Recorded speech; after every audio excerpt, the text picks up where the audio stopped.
Right. Well, good afternoon. Nice to see you all again. So when we talk about, I'm a little bit speechless from this presentation. Thank you so much for that. It's really moving.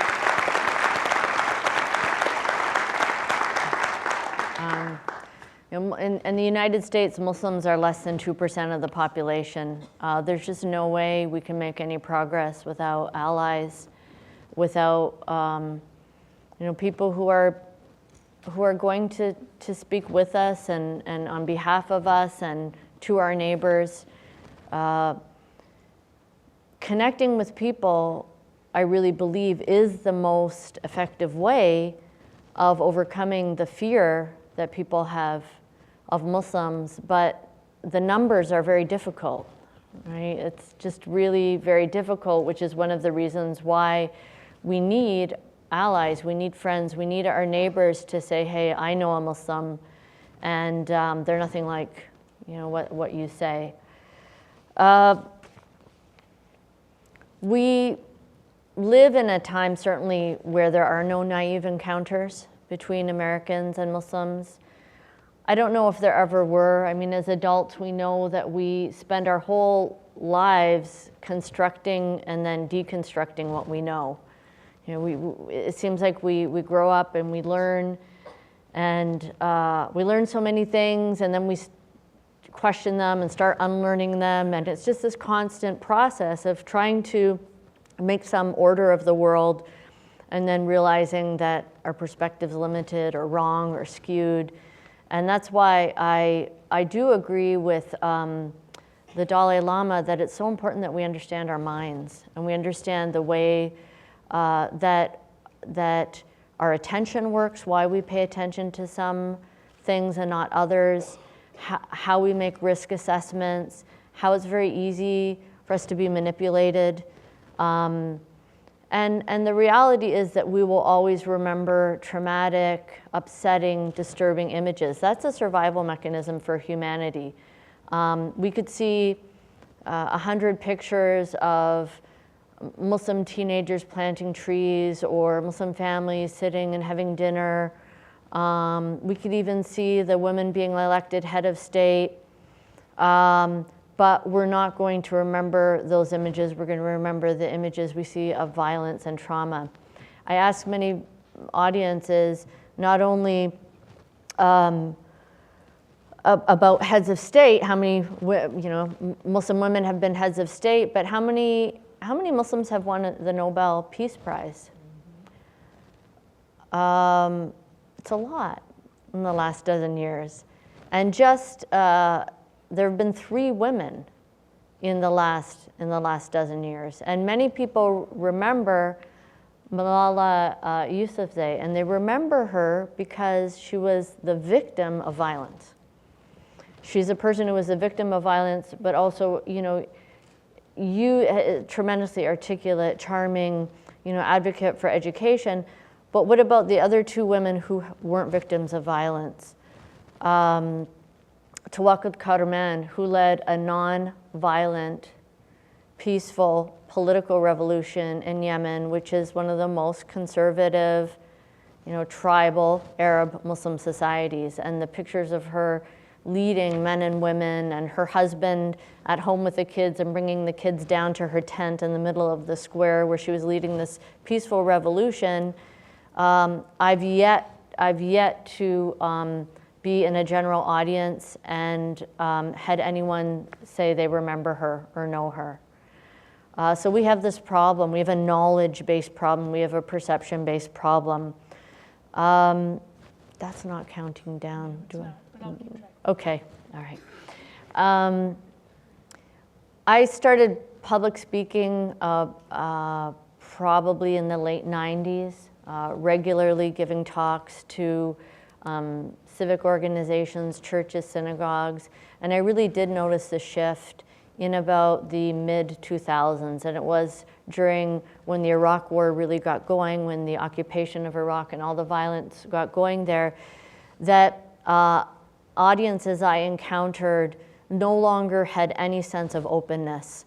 Before, I would be invited and say, well, we don't really know that much about Islam. We don't really know anything about Islam and Muslims, so we'd like you to give a presentation. After about 2004, 2005, everyone in the audience was convinced that they knew what Islam was and what Muslims believe. And it was, I realized that I couldn't just give information because it was being filtered away from a very strong conviction that they knew what Islam and Muslims were, and it's even more so now. Now the case is, why is that? Again, is it something that's just been happened sort of passively? For many people, for many ordinary Americans, it's the water we're swimming in, right? And it's making people afraid and terrified. So terrified that when I was in the Flint airport a few weeks ago, and when you go to the airport, you have a certain amount of tension, like, oh, I'm gonna get there on time, and the TSA line, and and then you finally get to the gate and you relax, you're sitting there, okay. And as I just got in the gate area, and I relaxed, and I'm pulled out my phone, and I'm scrolling through my emails, and suddenly someone just came right in my face. This woman came in my face and said, "You're being brainwashed. You're being brainwashed. You don't have to wear that. You don't have to wear that." And I was just so shocked. And she was so frantic. She was so upset. She was so nervous. And I just, after I was shocked because it was really out of nowhere. And then I'm trying to say, okay, she's so upset. How do I relax her? And I said, no, what do I say? It's okay. So I'm trying to calm her down, and I stood up so I could talk to her, and she started running away, and I'm like, wait, don't run. Check my website out. IngridMattson.org, MATTS. I didn't, how am I going to, I felt so bad for her that she's walking around in this state of just fear. So it needs a lot of compassion, but it is a very difficult problem. And the question is, I think the answer is that why it's happening and why it will continue happening is in those numbers. You only care about ours. It is. It's the number, but it's also the money. And they always say, follow the money. Why? I just want to, we just have to think. Sometimes it's just common sense. It's just basic common sense. Why did Glenn Beck write a book on Islam? What does Glenn Beck know about Islam?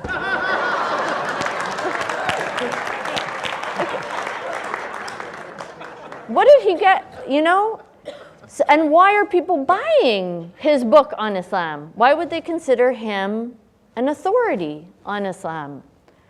So here we've clearly got some people who are taking advantage of the situation for monetary gain.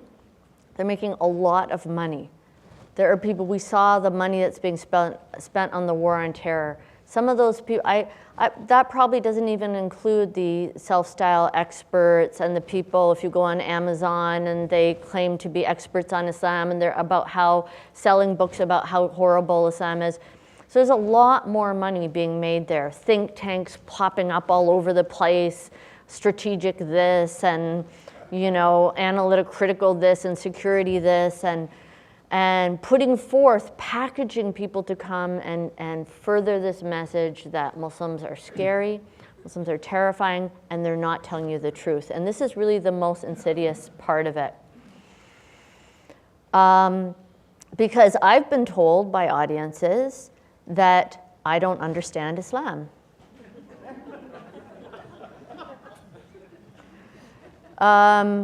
Just think about that for a minute. Or that I'm not telling the truth, right?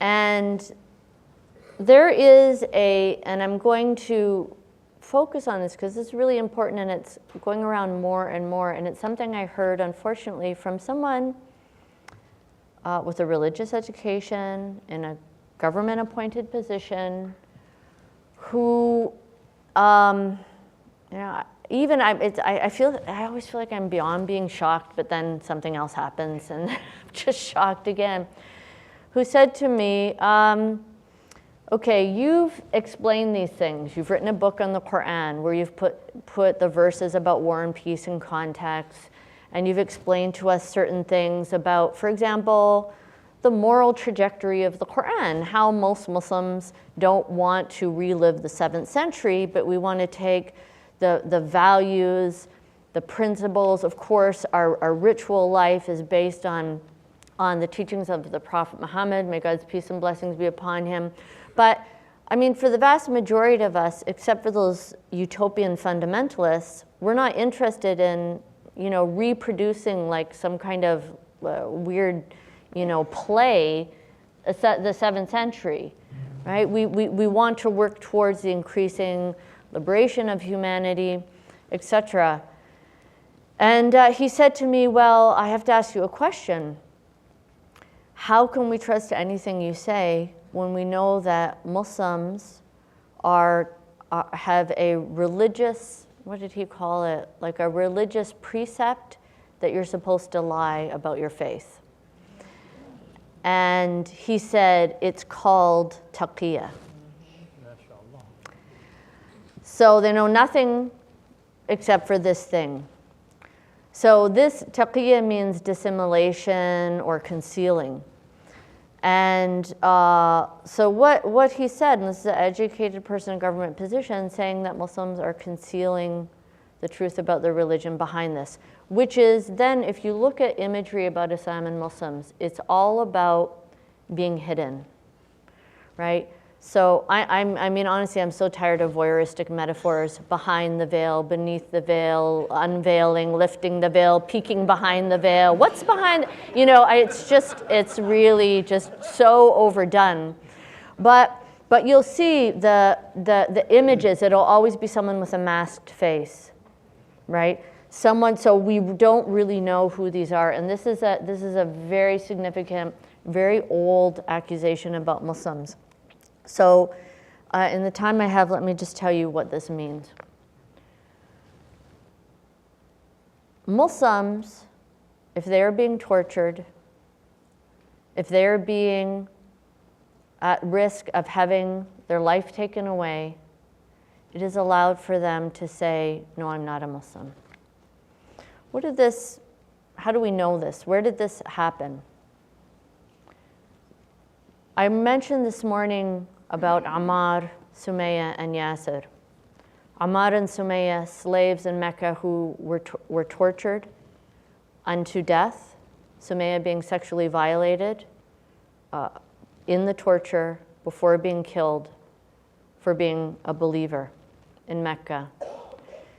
Their son, Ammar, was tortured with them and watched this happen to his father and to his mother. And the torturers said to him, renounce your faith, renounce God, and we'll let you free. And the trauma and the terror of what was happening to him made him, at that point, renounce God.